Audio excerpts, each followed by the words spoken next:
খাওয়াইতে পারলে আপনার মতো ভালো আর কেউ। আর যদি 2 মাস খাওয়ার বন্ধ করেন, ক্যাঙ্গো জি দাঁড়লা কি করি ধরা ফেলে এদের। আজকাল তো অনেক সময় নিজের রক্ত করে। ভাই কথা বলেন ঠিক কিনা? আচ্ছা, মা বাবার চাইতে বড় আপন আর কেউ আছে? কিন্তু আপনি দেখবেন অনেক পরিবারে যে সন্তান টাকা কামায় তার প্রতি আলাদা একটা ভালোবাসা, তার মেয়ের প্রতি আলাদা ভালোবাসা, তার বউয়ের প্রতি আলাদা ভালোবাসা, তার সন্তানগুলোকে একদম বুকে টেনে নেয় মা বাবারা।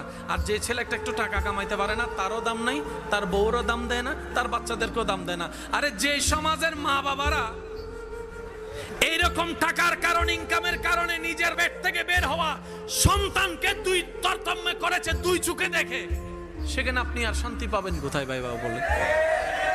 সেজন্য শান্তি খুঁজবো কার কাছে?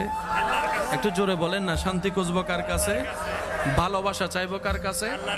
নিজের দুঃখ বলবো কার কাছে? কান্না করবো কার কাছে? দুনিয়াতে আপন বলতে, জোরে বলেন না, আপন বলতে